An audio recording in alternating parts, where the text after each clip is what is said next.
جو قدر اللہ آپ کی اعمال کی کرتے ہیں وہ کوئی نہیں کرتا. چاہے آپ کا بہترین سے بہترین دوست ہو، چاہے آپ کے پیرنٹس ہوں، چاہے آپ کے اساتذہ ہوں، کہیں نہ کہیں وہ آپ کو اس طرح اپریشیٹ نہیں کرتے جیسے اللہ کرتا ہے.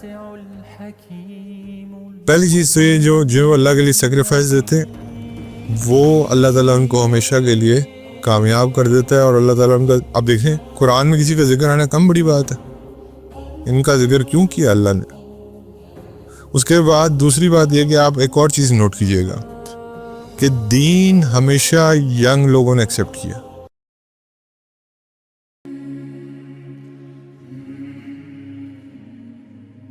الحمدللہ رب العالمین، الصلاۃ والسلام علی رسول الکریم، اما بعد، فاعوذ باللہ من الشیطان الرجیم، بسم اللہ الرحمن الرحیم. حضور صلی اللہ علیہ وسلم سے 3 سوال پوچھے تھے یہود نے. پہلا سوال ذوالقرنین کے بارے میں تھا، دوسرا سوال جو تھا اصحاب کہف کے بارے میں تھا، اور تیسرا تھا روح کے بارے میں. ذوالقرنین کے بارے میں جو تھا، جو ایک بہت نیک بادشاہ تھے، وہ ہم نے لاسٹ ٹائم کور کر لیا تھا. اب یہ ہے اصحاب کہف کے بارے میں. اصحاب کہف بیسکلی قرآن میں اللہ ان کا ذکر فرماتے ہیں، اور اگین بات وہی ہے کیونکہ یہ انہوں نے اللہ کی طرف رغبت فرمائی، اس لیے اللہ تعالیٰ نے ان کا ذکر قرآن میں فرمایا. تو جو لوگ اللہ کے معزز ہوتے ہیں، اللہ کے قریب ہوتے ہیں، ان کا ذکر پھر اللہ قرآن میں فرماتے ہیں، جو کہ سب سے بہترین کتاب ہے دنیا کی. اور یہ بیسکلی اس وقت کے لوگ ہیں کہ جب ایک بادشاہ ہوتا تھا جس کا نام تھا، بادشاہ نہیں، یہ آپ کہہ لیں گورنر تھا شام کا، دقنایوس نام تھا اس کا، اور یہ رومن امپائر کے نیچے آتا تھا. لیکن حضرت عیسیٰ علیہ السلام کا جو اصل مذہب تھا اس وقت، وہ یہ بیسکلی ٹائم ہے بٹوین پروفٹ صلی اللہ علیہ وسلم، حضور صلی اللہ علیہ وسلم اور حضرت عیسیٰ علیہ السلام کے درمیان کا ٹائم. وہ بہت حد تک جو ہے وہ خراب ہو چکا ہوا تھا، مذہب کو بگاڑ دیا گیا تھا، آپ کو پتہ ہی ہے بائبل کو چینج کر دیا گیا تھا. تو لوگوں نے دوبارہ سے، اور یہ جو گورنر تھا دقنایوس جو تھا، یہ پیگن مشرک تھا، یعنی کہ یہ لوگوں کو مجبور کرتا تھا کہ بتوں کی پوجا کریں، اور جو نہیں کرتا تھا پھر اس کو یہ سخت ایگزیکیوٹ کرتا تھا، پرسیکیوٹ کرتا تھا اور تکلیفیں دیتا تھا، ایون کہ لوگوں کو مار دیتا تھا. مطلب کہ سخت ظالم جو ہے گورنر تھا. اس کے بعد قرآن میں ان لوگوں کا جو نمبر مینشنڈ ہے ایگزیکٹ، مطلب اس میں تھوڑا سا اختلاف آتا ہے، لیکن 7 عمومی طور پہ زیادہ نمبر آتا ہے، وہ 7 آتا ہے. یہ 7 نوجوان تھے، اور یہ ڈیفرنٹ پارٹ سے تھے، ایک دوسرے کو جانتے نہیں تھے. ینگ پیپل تھے، نئے ینگ لوگ تھے، اور ایک دوسرے کو جانتے نہیں تھے، لیکن دین فطرت پہ تھے، جو حضرت عیسیٰ علیہ السلام یعنی کہ رسول کا اسلام تھا اس کے اوپر چلتے تھے. تو یہ آئیڈل ورشپنگ سے دور رہتے تھے، اور آپس میں پھر ان کا، جب ظاہری بات ہے جب انسان ایک جیسا سوچتا ہے تو پھر ان کے آپس میں کنیکشن ڈیولپ ہوتا ہے، اور کنیکشن ڈیولپ ہو کے پھر ان 7 لوگوں نے آپس میں ڈسکس کرنا شروع کیا کہ یہ لوگ کیا غلط کام کر رہے ہیں، اللہ کے علاوہ کسی اور کو پوج رہے ہیں. تو یہ ایک درخت کے نیچے بیٹھ کے یہ ڈسکس کیا کرتے تھے، اور اب ان 7 میں سے کسی کو ایک دوسرے پہ یہ بھی تھوڑا تھا کہ پتہ نہیں ان میں کوئی اس گورنر کا بندہ نہ ہو، لیکن کسی ایک نے ہمت کر کے بات کی کہ اصل میں بات یہ ہے کہ اللہ وحدہ لا شریک ہے، باقی سب جو یہ کچھ ہو رہا ہے شام کی باؤنڈریز کے اندر، یہ سب کفر ہے، یہ شرک ہے. تو باقی 6 نے پھر اس کے اوپر لبیک کی، تو پھر ان کو سمجھ آ گئی کہ ہم سب کا مقصد صرف ایک ہی ہے، اور وہ ہے توحید. اور اس کے بعد ان لوگوں نے پھر باہر ہی آؤٹ سکرٹس پہ اللہ کی عبادت شروع کی، تاکہ بادشاہ، یہ جو گورنر تھا اس سے بچا جائے پرسیکیوشن سے، اور اس کی جو تکلیفیں دیتا تھا اس کی وجہ سے. تو کسی طرح تک چھپنا تھا یہ بات. کہیں جو راہ گزیر ہوتے انہوں نے دیکھ لیا ان کو عبادت کرتے، اور عبادت کرتے بھی اس طرح دیکھا جیسے حضرت عیسیٰ علیہ السلام نے توحید کی عبادت سکھائی تھی. جا کے شکایت کی گورنر کو، دقنایوس کو، کہ یہ لوگ ہیں جو آپ کے کہے ہوئے دین کی عبادت نہیں کر رہے, کسی اور طریقے سے عبادت کر رہے ہیں, وہ عبادت جو عیسیٰ علیہ السلام جس طرح بتا کے گئے تھے. اس کے بعد جی ان کو پھر آہستہ آہستہ اللہ تعالیٰ قرآن میں کہتے ہیں کہ ان کو پکڑ کے پھر گورنر کے سامنے پیش کیا گیا. اللہ قرآن میں کہتے ہیں کہ میں نے ان کو استقامت عطا فرما دی, میں نے ان کے اندر دلوں میں استقامت دے دی.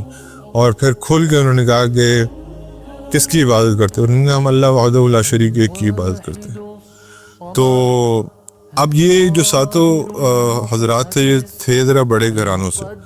تو ہوا کیا کہ یہ جو گورنر تھا اس کی ضرورت نہیں ان کو پرسیکیوٹ کرنے کی. اس نے کہا کہ میں تمہیں ایک دن دے رہا ہوں, اگر تم لوگ اپنے دین سے نہ پھرے تو پھر میں تمہارے ساتھ وہی سلوک کروں گا میں باقی کے ساتھ کرتا ہوں. تو جب گورنر نے یہ ڈیسائیڈ کیا تو یہ ینگ لوگوں نے فیصلہ کیا کہ اب ہمارا یہاں رہنا مناسب نہیں ہے, ہمیں یہاں سے کوچ کر جانی چاہیے. اور جب اللہ تعالیٰ ہمارے لیے کوئی نہ کوئی رحمت کا فیصلہ فرمائیں گے. پھر انہوں نے وہاں سے شہر سے نکلے اور ایک غار کے اندر جا کے قیام کیا. اللہ تعالیٰ نے ان کے ساتھ ایک معجزہ پیش کیا, اور یہ معجزہ جو ہے یہ اللہ تعالیٰ کی طرف سے ہوتا ہے. انبیاء بھی جو معجزہ کرتے تھے وہ انبیاء کے طاقت پہ نہیں ہوتا, وہ اللہ سے دعا ہی کر کے معجزہ لیتے تھے. تو معجزہ صرف اور صرف اللہ کی وہ ہے, اللہ ہی کر سکتے ہیں. اللہ نے معجزہ کیا کیا کہ ان کے اوپر, اور معجزہ کیوں ان کے ساتھ پیش آیا کیونکہ یہ تقوی اور ایمان میں بہت اونچے لیول پہ تھے.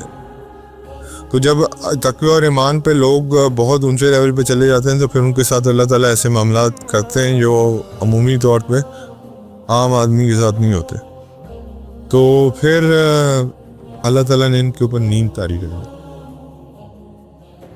اور یہ نیند کوئی عام نیند نہیں تھی, یہ 300 سال کی نیند تھی. 3 centuries they slept. اور اس کے بعد اللہ تعالیٰ نے ان کی باڈیز کو پرزرو کیا. 300 سال میں انسان اگر ایک جگہ غار میں سو رہا ہو تو کیڑے مکوڑے کھا جاتے انسان, لیکن اللہ تعالیٰ نے پرزرو کیا. اللہ نے کوئی آسمانی فوجیں نہیں بھیجی, اللہ تعالیٰ نے بس سن کا ایک شائن کا پہلو آتا تھا جو ان کی غار کے اندر آتا تھا تاکہ ان کو زندگی کا وہ رہے. وہ سوئے ہوئے تھے, ان کو نہیں پتا تھا. اس کے بعد جی اور ان کے پیچھے 300 سال میں کیا کچھ ہو گیا وہ بھی ان کو نہیں پتا تھا. they were all sleeping for 300 years. اللہ تعالیٰ نے آسمان سے سورج کی شعاعوں کے ذریعے ان کی باڈیوں کو پرزرو رکھا. اور کئی اس میں علماء کا اختلاف ہے, وہ کہتے ہیں کہ یہ دونوں آنکھیں کھلی سے سو رہے تھے, اور کئی علماء کہتے ہیں کہ ایک آنکھ بند تھی اور ایک کھلی تھی. تھوڑی دیر بعد وہ جب کھلی ہوتی تھی وہ بند ہوتی تھی اور ایک کھل جاتی تھی. یہ اللہ کے معجزات ہیں سارے. اس کے بعد یہ بیسکلی اللہ تعالیٰ ان معجزات سے اپنے ہونے کا وہ بتاتا ہے کہ میں موجود ہوں, پر میں اگر کسی کو بچانا چاہوں تو میں کسی طرح بھی بچا سکتا ہوں. میں کسی کو زندہ رکھنا چاہوں تو 300 سال ایک غار میں بھی زندہ رکھ سکتا ہوں نیند طاری کر کے. میں اور آپ روزانہ مرتے ہیں رات کو, مومن ہم سوتے ہیں, میری اور آپ کی روح اللہ قرآن میں فرماتے ہیں مولک کر دی جاتی ہے. کون ہے جو لٹائے؟ اللہ ہی لٹا سکتا. تو وہ ہے نا, ہم رات کو یہ دعا کرتے ہیں نا کہ اللہ میں آپ سے ہی موت کی اور حیات کی دعا کر کے سوتا ہوں. یعنی کہ مجھے نہیں پتا کہ میں صبح اٹھوں گا یا نہیں اٹھوں گا. اگر یہی نیند اللہ پکی کر دیں بس خلاص ختم, آپ کی اگلی زندگی برزخ کی شروع ہو جاتی. اس کے بعد جی جس کو اللہ گائیڈ کرنا چاہے اس کو کون ہے جو مس گائیڈ کر سکتا ہے, اور جس کو اللہ مس گائیڈ کرنا چاہے اس کو کون ہے جو اس کو گائیڈ کر سکے. جس کو اللہ ہدایت دے کون ہے جو اس کی ہدایت چھین سکے, اور جس کو اللہ ہدایت چھین لے جس کی کون ہے جو اس کو ہدایت دے سکے. تو یہ لوگ ہدایت یافتہ تھے. ایک اور روایت میں آتا ہے کہ ان کے ساتھ ایک ڈاگ بھی تھا, یعنی کہ ایک کتا بھی موجود تھا. پھر جب یہ اٹھے اللہ تعالیٰ کے اس عمل کے بعد تو ایک دوسرے سے بات چیت کی. انہوں نے کہا ہم کتنا عرصہ سوئے؟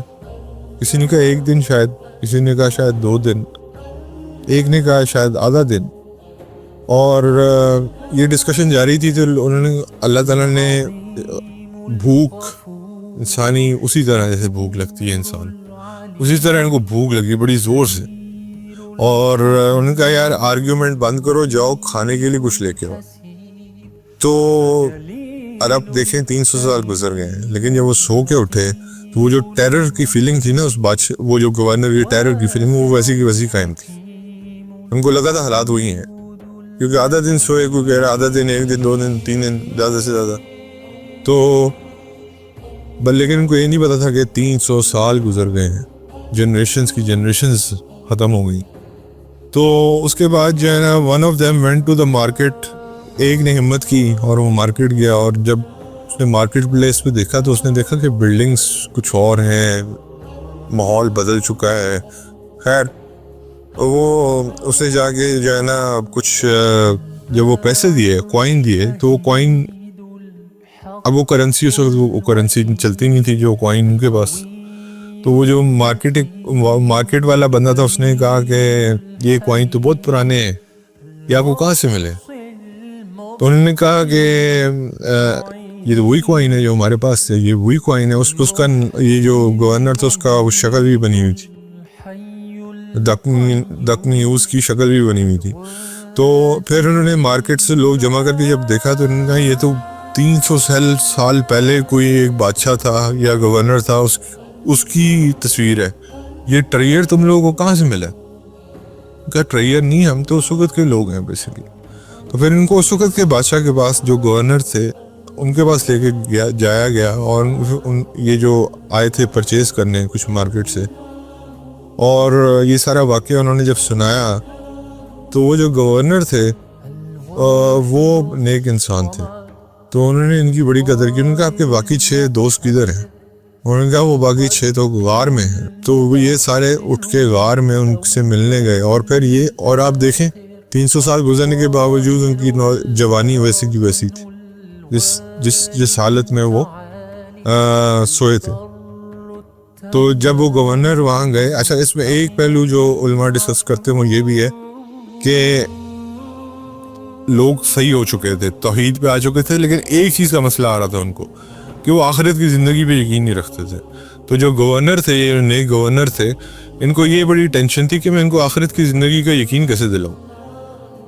تو جب انہوں نے 300 سال کے بعد والا واقعہ لوگوں نے دیکھا نا کہ یار اللہ تو 300 سال کسی کو پرزرو رکھ کے اٹھا سکتے ہیں, تو لوگوں کا یہ یقین بھی تبدیل ہو گیا کہ واقعی آخرت قائم ہونے والی. اللہ تعالیٰ ہمیں اسی طرح قبروں سے اٹھائے گا. اسی طرح جیسے قرآن میں ہم نے پڑھا کہ ایک ہڈی ایسی ہے جو اللہ تعالیٰ قبر میں چھوڑ دیتا ہے, باقی آپ کا سارا جسم ختم ہو جائے گا, لیکن ایک چیز رہے گی. اب کوئی آپ سے پوچھے کہ آپ کا دوبارہ اللہ تعالیٰ آپ کو اٹھائیں گے, وہ ہڈی وہ ہے جہاں سے میری اور آپ کی خون کی سپلائی جاری ہوتی ہے, اسپائن کی ایک پارٹ ہے.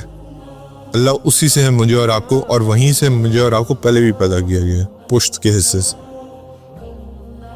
وہیں سے وہ پانی پروڈیوس ہوتا ہے, اور وہی پانی جو ہے میری اور آپ کی برتھ کی شکل میں ایک انگریڈینٹ ہے. وہ ہڈی آپ کو ضرور ملے گی قبر میں, یہ قرآن بتا رہا ہے, میں نہیں بتا رہا.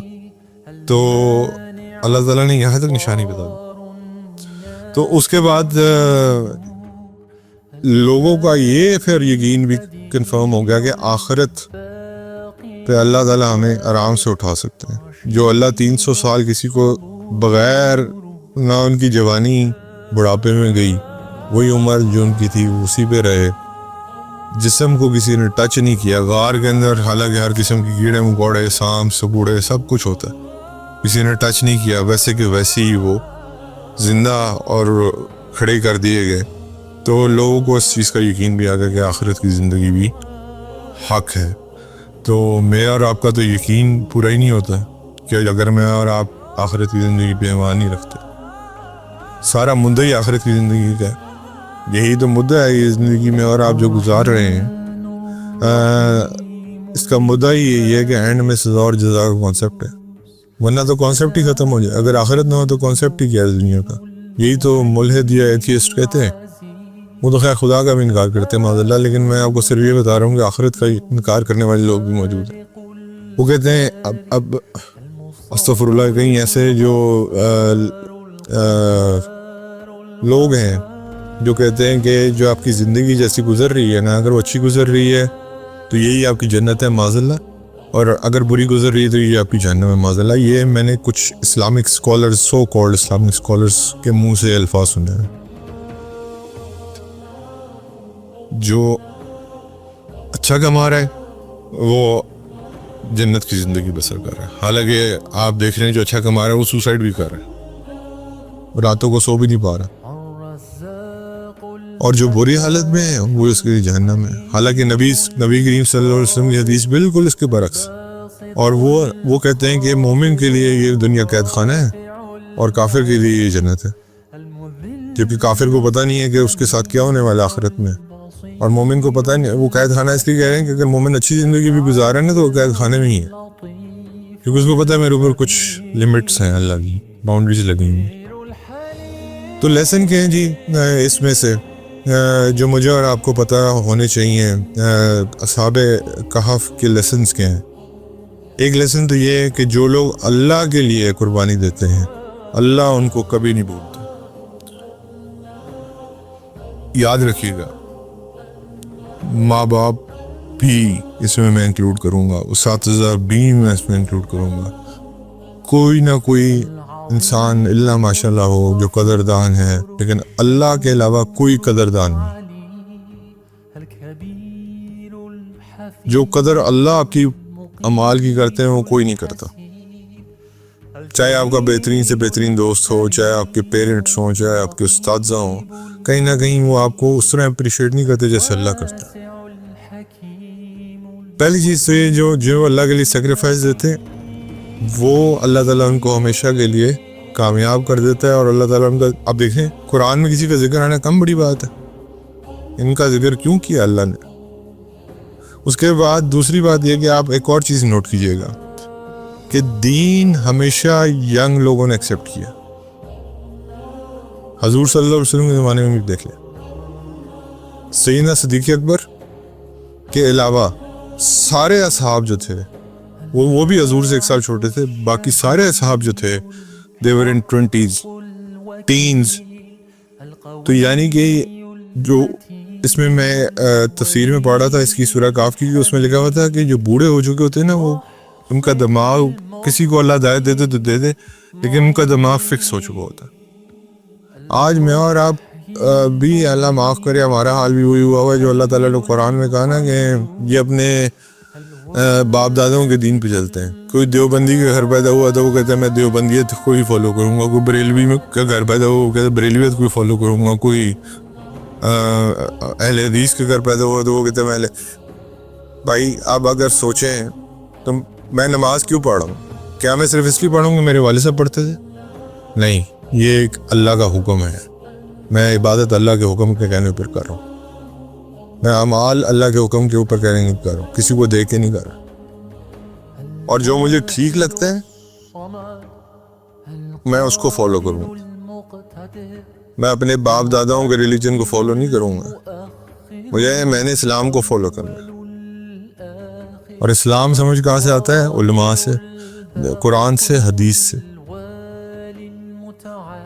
اس کے بعد جو ایک اور لیسن ہے کہ جو لوگ اللہ کے لیے ملتے ہیں اور اللہ کے لیے اکٹھے ہوتے ہیں اور اللہ کے لیے کوئی پلان بناتے ہیں تو اللہ تعالیٰ ان کے دلوں میں ایک دوسرے کی محبت ڈال دیتے ہیں اور ان کو دنیا سے ہمیشہ کے لیے بچا لیتے ہیں، جیسے ان 7 لوگوں کو بچایا اللہ نے۔ ان کا مقصد کیا تھا؟ بنا کوئی ڈفرینٹ پلیسز سے تھے، ایک دوسرے کو جانتے تک نہیں تھے، لیکن ان میں ایک کامن فیکٹر کیا تھا؟ اللہ کی محبت، توحید پرستی۔ تو جو اس لیے جو مسجد کا ساتھی ہوتا ہے نا وہ بڑا دیر تک آپ کا دوست رہتا ہے۔ اور جو ایک اور لیسن اس میں ہمیں ملتا ہے کہ اللہ کے لیے کوئی مشکل نہیں ہے مجھے اور آپ کو مار کے دوبارہ زندہ کرنا۔ یہ جو میرے اور آپ کے پورے ہیں نا، جس پہ آج نادرہ مجھے اور آپ کو ڈفرینشیٹ کرتا ہے، یہ جب میں اور آپ اٹھائے جائیں گے نا تو یہ پورے ویسے کے ویسے ہی ہوں گے، اور ایگزیکٹ ہر بندے کے دوسرے سے میچ نہیں کریں گے. اللہ عمل کی توفیق عطا فرمائے. حضرت ابو ہریرہ رضی اللہ تعالیٰ عنہ سے منقول ہے کہ رسول اللہ صلی اللہ علیہ وسلم نے 5 چیزوں سے پناہ مانگا کرتے تھے. آپ فرماتے تھے تم قبر کے عذاب سے، جہنم کے عذاب سے، زندگی اور موت کے فتنے سے، اور مسیح دجال کے شر سے اللہ تعالیٰ کی پناہ مانگا کرو. حضرت ابو ہریرہ رضی اللہ تعالیٰ عنہ سے روایت ہے کہ نبی صلی اللہ علیہ وسلم نے فرمایا قبر کے عذاب سے اللہ تعالیٰ کی پناہ حاصل کیا کرو، زندگی اور موت کے فتنے سے اللہ تعالیٰ کی پناہ مانگا کرو، مسیح دجال کے فتنے سے اللہ تعالیٰ کی پناہ طلب کیا کرو. حضرت عائشہ رضی اللہ تعالیٰ عنہ سے روایت ہے کہ نبی صلی اللہ علیہ وسلم قبر کے عذاب اور دجال کے فتنے سے اللہ تعالیٰ کی پناہ طلب کیا کرتے تھے. نیز آپ نے فرمایا قبروں میں بھی تمہاری آزمائش ہوگی. حضرت ابو ہریرہ رضی اللہ تعالیٰ عنہ سے منقول ہے کہ رسول اللہ صلی اللہ علیہ وسلم نے فرمایا مستقل رہائش میں برے پڑوسی سے پناہ مانگنی چاہیے، عارضی پڑوسی سے تو جلد یا بدیر تجھ سے دور ہو ہی جائے گا. حضرت عبداللہ بن سرجس رضی اللہ تعالیٰ عنہ نبی صلی اللہ علیہ وسلم جب سفر کرتے تو سفر کی مشکلات، واپسی کی پریشانی، نفع کے بعد نقصان، مظلوم کی بد دعا اور برے منظر سے پناہ طلب کیا کرتے تھے. حضرت عبداللہ بن عمر رضی اللہ تعالیٰ عنہ سے منقول ہے کہ نبی صلی اللہ علیہ وسلم 4 چیزوں سے اللہ تعالیٰ کی پناہ مانگا کرتے تھے: ایسے علم سے جو نفع نہ دے، ایسے دل سے جو اللہ تعالیٰ سے نہ ڈرے، ایسی دعا سے جو قبول نہ ہو، ایسے نفس سے جو سیر نہ ہو. آج ہمارے نفس کی سیر ہی نہیں ہوتے، یہی پرابلم ہمارا ہے. اللہ تعالیٰ ہمیں یہ 4 چیزوں سے ہمیں بھی علم، دیکھیں میں نے اور آپ نے آج جتنا علم حاصل کیا، اگر وہ ہم اپنی پریکٹس میں نہیں لائیں گے تو قرآن میں اللہ اس کی مثال کہہ رہا ہے کہ گدھے پہ کتابیں لاد دی، وہ اس علم کو کوئی فائدہ نہیں جو نفع نہ دے سکے. اور یہ قرآن روز محشر میں یہ سوال ہے کہ جو علم سیکھا تھا اس پہ کتنا عمل کیا تھا. حضرت عقبہ بن عامر رضی اللہ تعالیٰ عنہ سے روایت ہے کہ نبی کریم صلی اللہ علیہ وسلم نے فرمایا مجھ پر ایسی آیات اتاری گئی ہیں کہ استغاثے کے سلسلے میں کوئی اور آیات ان جیسی نہیں. قل اعوذ برب الفلق اور قل اعوذ برب الناس، یعنی کہ معوذتین جو آخری 2 صورتیں ہیں. حضرت عقبہ بن عامر رضی اللہ تعالیٰ عنہ سے روایت ہے کہ انہوں نے رسول اللہ صلی اللہ علیہ وسلم سے معوذتین کے بارے میں پوچھا. عقبہ نے کہا رضی اللہ تعالیٰ عنہ نے آپ نے اس وقت تو کوئی جواب نہ دیا، پھر رسول اللہ صلی اللہ علیہ وسلم نے ہمیں صبح کی نماز میں امامت کراتے ہوئے یہ دونوں صورتیں تلاوت فرمائیں. حضرت ابن عمر رضی اللہ تعالیٰ عنہ سے روایت ہے کہ رسول اللہ صلی اللہ علیہ وسلم نے فرمایا منافق کی مثال اس بکری کی سی ہے جو بکرے کی طلب میں 2 ریوڑوں کے درمیان میں رہتی ہے، کبھی اس ریوڑ میں جاتی ہے کبھی اس ریوڑ میں. اس کو تسلی نہیں ہوتی کہ کس ریوڑ کے ساتھ رہے. حضرت عبداللہ بن سرجس رضی اللہ تعالیٰ عنہ سے روایت ہے کہ رسول اللہ صلی اللہ علیہ وسلم میں جب سفر میں ہوتے تو یوں دعا فرماتے: اللہ میں سفر کی مشکلات، واپسی کی غمگینی اور پریشانی، نفع کے بعد نقصان، مظلوم کی بد دعا اور اہل و مال میں برا منظر دیکھنے سے تیری پناہ مانگتا ہوں. حضرت ابو ہریرہ رضی اللہ تعالیٰ عنہ سے منقول ہے کہ نبی صلی اللہ علیہ وسلم بری تقدیر، دشمنوں کی ناروا خوشی، بدبختی، گرفت اور شدید مصیبت اور آزمائش سے اللہ کی پناہ مانگا کرتے تھے. حضرت عبداللہ بن عمر رضی اللہ تعالیٰ عنہ سے روایت ہے کہ رسول اللہ صلی اللہ علیہ وسلم ان کلمات سے دعا کیا کرتے تھے: اللہ میں واجب الادا حقوق، قرض وغیرہ کے غلبے اور دشمنوں کی ناروا خوشی سے تیری پناہ مانگتا ہوں. حضرت انس بن مالک رضی اللہ تعالیٰ عنہ سے مروی ہے کہ نبی صلی اللہ علیہ وسلم نے یوں فرمایا: اے اللہ میں فکر و غم، کاہلی اور بزدلی، کنجوسی اور قرض کے بوجھ اور لوگوں کے غلبے سے تیری پناہ مانگتا ہوں. حضرت عبداللہ بن عمر بن عاص رضی اللہ تعالیٰ عنہ سے روایت ہے کہ ان کلمات کے رسول اللہ صلی اللہ علیہ وسلم ان کلمات کے ساتھ دعا فرمایا کرتے تھے: اللہ میں قرض، یہ ہو گیا. حضرت ابو ہریرہ رضی اللہ تعالیٰ عنہ سے مروی ہے کہ رسول اللہ صلی اللہ علیہ وسلم فرمایا کرتے تھے: اللہ میں بھوک سے تیری پناہ چاہتا ہوں کیونکہ یہ بدترین ساتھی، اور خیانت سے بھی پناہ چاہتا ہوں کیونکہ یہ بدترین خصلت ہے. حضرت ابو ہریرہ رضی اللہ تعالیٰ عنہ سے منقول ہے کہ رسول اللہ صلی اللہ علیہ وسلم نے فرمایا: تم فقر، قلت، ذلت اور اس بات سے اللہ تعالیٰ کی پناہ مانگا کرو کہ تم کسی پر ظلم کرو یا کسی کے ساتھ ظلم و ستم کا نشانہ بنو. حضرت شکل بن حمید سے روایت ہے کہ انہوں نے کہا کہ میں نے عرض کی اے اللہ کے رسول صلی اللہ علیہ وسلم مجھے کوئی دعا سکھلا دیجئے جس میں میں فائدہ اٹھا سکوں. آپ صلی اللہ علیہ وسلم نے فرمایا کہو اے اللہ مجھے میرے کان، آنکھ، زبان، دل اور منی یعنی شرمگاہ کے شر سے محفوظ رکھ. حضرت ابو ہریرہ رضی اللہ تعالیٰ عنہ فرماتے کہ رسول اللہ صلی اللہ علیہ وسلم فرمایا کرتے تھے اے اللہ میں تیری پناہ چاہتا ہوں اس علم سے جو نفع مند نہ ہو، اس دل سے جس میں خشوع اور خضوع نہ ہو، اس نفس سے جو سیر نہ ہو، اور ایسی دعا جو سنی نہ جائے. یہ کم و بیش کافی ساری احادیث ہیں جن میں الفاظ کا تھوڑا سا ڈفرینس ہے. حضرت عائشہ رضی اللہ تعالیٰ عنہ سے روایت ہے کہ انہوں نے کہا کہ رسول اللہ صلی اللہ علیہ وسلم فرمایا کرتے تھے اے اللہ میں اپنے کردہ نہ کردہ گناہوں کے شر سے تیری پناہ حاصل کرتا ہوں. حالانکہ حضور معصوم تھے. یہ بیسکلی امت کے لیے ترغیب ہے. حضرت فروہ بن نوفل نے کہا کہ میں نے ام المومنین حضرت عائشہ رضی اللہ تعالیٰ عنہ سے پوچھا رسول اللہ صلی اللہ علیہ وسلم کیا دعا کرتے تھے؟ انہوں نے کہا آپ یوں دعا فرمایا کرتے تھے اللہ میں تیری پناہ میں آتا ہوں ان کاموں کے شر سے جو میں کر چکا ہوں اور ان کاموں کے شر سے جو میں نے نہیں کیے. حضرت ابو العقمہ نے کہا کہ مجھے حضرت ابو ہریرہ رضی اللہ تعالیٰ عنہ نے بالمشافہ بیان کیا کہ نبی صلی اللہ علیہ وسلم نے فرمایا 5 چیزوں سے اللہ تعالیٰ کی پناہ طلب کیا کرو: جہنم کے عذاب سے، قبر کے عذاب سے، زندگی اور موت کے فتنے سے، اور مسیح دجال کے فتنے سے. حضرت ابو سعید خدری رضی اللہ تعالیٰ عنہ سے روایت ہے کہ رسول اللہ صلی اللہ علیہ وسلم فرمایا وہ وقت قریب ہے کہ مسلمانوں کا بہترین مال بکریاں ہوں گی جن کو لے کر وہ پہاڑی چوٹیوں یا بارشی علاقوں میں چلا جائے گا تاکہ اپنے دین کو فتنوں سے بچا لے. حضرت ابو ہریرہ رضی اللہ تعالیٰ عنہ سے روایت ہے کہ رسول اللہ صلی اللہ علیہ وسلم فرمایا دین آسان ہے، جو شخص دین کو سخت بنائے گا دین اس پر غالب آ جائے گا. لہذا تم اپنے اعمال درست رکھو، میانہ روی اختیار کرو، خوش رہو، لوگوں پر آسانی کرو، کچھ سفر پہلے پہر کر لیا کرو، کچھ پچھلے پہر اور کچھ آخر رات پہر. حضرت سالم رضی اللہ تعالیٰ عنہ کے والد محترم حضرت ابن عمر رضی اللہ تعالیٰ عنہ سے روایت ہے رسول اللہ صلی اللہ علیہ وسلم کی ایک آدمی کے پاس سے گزرے جو اپنے بھائی کو زیادہ حیا کرنے کی وجہ سے ڈانٹ رہا تھا.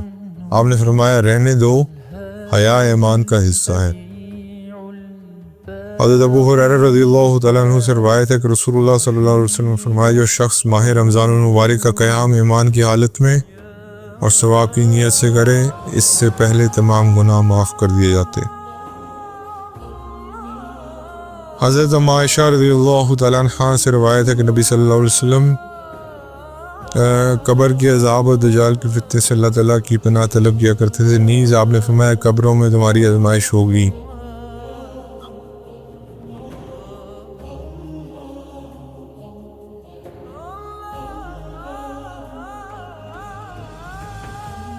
حضرت انس رضی اللہ تعالیٰ عنہ سے نے فرمایا کہ نبی صلی اللہ علیہ وسلم یہ دعا کیا کرتے تھے اللہ میں سستی، شدید بڑھاپے، بزدلی، بخل، دجال کے فتنے اور قبر کے عذاب سے تیری پناہ مانگتا. حضرت انس بن مالک سے روایت ہے کہ انہوں نے فرمایا کچھ دعائیں ایسی ہیں جنہیں رسول اللہ صلی اللہ علیہ وسلم کبھی نہیں چھوڑا.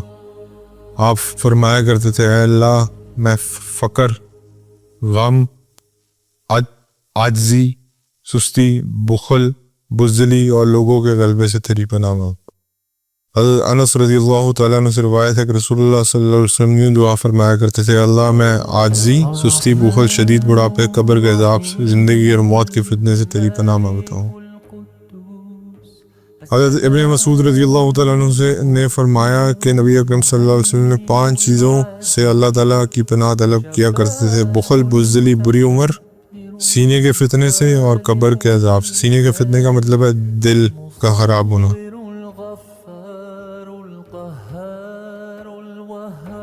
حضرت ابو ہریرہ رضی اللہ تعالیٰ عنہ سے روایت ہے کہ رسول اللہ صلی اللہ علیہ وسلم نے فرمایا منافق کی نشانیاں 3 ہیں: جب بات کرے گا جھوٹ بولے گا، جب وعدہ کرے گا تو خلاف ورزی کرے گا، جب اس کے پاس ضمانت رکھی جائے گی تو خیانت کرے گا. انس رضی اللہ تعالیٰ عنہ سے روایت ہے کہ نبی کریم صلی اللہ علیہ وسلم نے فرمایا انصار سے محبت ایمان کی نشانی ہے اور انصار سے بغض نفاق کی نشانی ہے۔ حضرت زر بن حبیش سے روایت ہے کہ حضرت علی رضی اللہ تعالیٰ عنہ نے فرمایا نبی امی صلی اللہ علیہ وسلم نے مجھے ارشاد فرمایا کرتے تھے کہ آپ سے مومن ہی محبت کرے گا اور آپ سے منافق ہی بغض رکھے گا۔ حضرت انس رضی اللہ تعالیٰ عنہ سے روایت ہے کہ نبی صلی اللہ علیہ وسلم کا فرمان ہے تم میں سے کوئی شخص سچا مومن نہیں ہو سکتا حتیٰ کہ وہ اپنے بھائی کے لیے وہی چیز پسند کرے جو اپنے لیے کرتا ہے۔ حضرت انس رضی اللہ تعالیٰ عنہ سے روایت ہے کہ رسول اللہ صلی اللہ علیہ وسلم نے فرمایا تم میں سے کوئی شخص صاحب ایمان نہیں ہو سکتا کہ میں اس کی اولاد ماں باپ اور سب لوگوں سے زیادہ پیارا نہ ہو جاؤں۔ حضرت ابو سعید رضی اللہ تعالیٰ عنہ سے بیان کرتے ہیں کہ میں نے رسول اللہ صلی اللہ علیہ وسلم کو فرماتے ہوئے سنا جو شخص برا کام کرتا ہو وہ دیکھے تو اپنے ہاتھ سے اس کو ختم کر دے، اگر طاقت نہ رکھتا ہو تو زبان سے روکے، اور اس کی بھی طاقت نہ رکھتا ہو تو دل سے برا جانے، اور یہ آخری درجہ ہے ایمان کا۔ نبی صلی اللہ علیہ وسلم کے ایک صحابی سے روایت ہے کہ رسول اللہ صلی اللہ علیہ وسلم نے فرمایا عمار بن یاسر رضی اللہ تعالیٰ عنہ کناروں تک ایمان سے لبالب بھرے ہوئے۔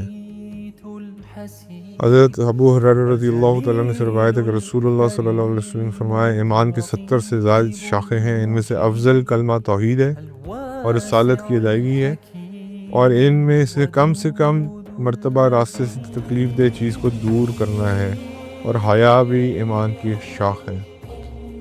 حضرت ابو ہریرہ رضی اللہ تعالیٰ عنہ سے روایت ہے کہ نبی کریم صلی اللہ علیہ وسلم نے فرمایا ایمان کے 70 سے زیادہ شاخیں ہیں، حیا بھی ایمان کی ایک شاخ ہے۔ حضرت عبداللہ بن عمر رضی اللہ تعالیٰ عنہ سے روایت ہے کہ ایک آدمی نے رسول اللہ صلی اللہ علیہ وسلم سے پوچھا کون سا اسلام بہتر ہے؟ آپ نے فرمایا کھانا کھلاؤ، ہر ایک کو سلام کہو، خواہ پہچانتے ہو یا نہیں پہچانتے۔ حضرت انس رضی اللہ تعالیٰ عنہ سے روایت ہے کہ رسول اللہ صلی اللہ علیہ وسلم نے فرمایا جو ہماری طرح نماز پڑھے اور ہمارے قبلے کی طرف منہ کرے اور ہمارا ذبح کیا ہوا جانور کھائے وہ مسلمان ہے۔ حضرت عبداللہ بن عمر رضی اللہ تعالیٰ عنہ بیان کرتے ہیں کہ میں نے رسول اللہ صلی اللہ علیہ وسلم کو فرماتے ہوئے سنا اصل مسلمان وہ ہے جس کی زبان اور ہاتھ سے دوسرے مسلمان محفوظ ہوں۔ اصل مہاجر وہ ہے جو ان چیزوں کو چھوڑ دے جن سے اللہ تعالیٰ نے منع فرما دیا، یعنی کہ گناہ سے ہجرت کر لے۔ حضرت ابو ہریرہ رضی اللہ تعالیٰ عنہ سے منقول ہے کہ رسول اللہ صلی اللہ علیہ وسلم نے فرمایا اصل مسلمان وہ ہے جس کی زبان اور ہاتھ سے دوسرے مسلمان محفوظ رہیں۔ اصل مومن وہ ہے جس سے لوگوں کو اپنی جان اور مال کے بارے میں کوئی خطرہ نہ ہو۔ حضرت بشیر بن سہیم رضی اللہ تعالیٰ عنہ سے روایت ہے کہ رسول اللہ صلی اللہ علیہ وسلم نے ایام تشریق 9 ذی الحج سے لے کے 13 ذی الحج تک، 9 ذی الحج کی فجر سے لے کے 13 ذی الحج کی عصر تک، رسول اللہ صلی اللہ علیہ وسلم نے انہیں ایام تشریق میں اعلان کرنے کا فیصلے کا حکم دیا کہ جنت میں صرف مومن ہی داخل ہوگا، نیز یہ دن کھانے پینے کے ہیں۔ حضرت ابو ہریرہ رضی اللہ تعالیٰ عنہ سے منقول ہے کہ رسول اللہ صلی اللہ علیہ وسلم فرمایا اصل مسلمان وہ ہے جس کی زبان اور ہاتھ سے دوسرے مسلمان محفوظ رہیں۔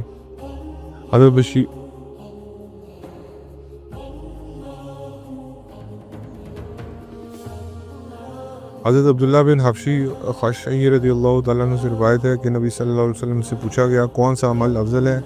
آپ نے فرمایا ایسا ایمان جس پہ ذرا بھر بھی شک نہ ہو، وہ جہاد جس میں کسی قسم کی خیانت نہ ہو، اور وہ نیک و پاک حج۔ حضرت ابو ہریرہ رضی اللہ تعالیٰ عنہ سے روایت ہے کہ رسول اللہ صلی اللہ علیہ وسلم سے پوچھا گیا کون سا عمل افضل ہے؟ آپ صلی اللہ علیہ وسلم نے فرمایا اللہ عز و جل اور اس کے رسول پر ایمان لانا۔ اللہ تعالیٰ جی ہمیں عمل کی توفیق عطا فرمائے۔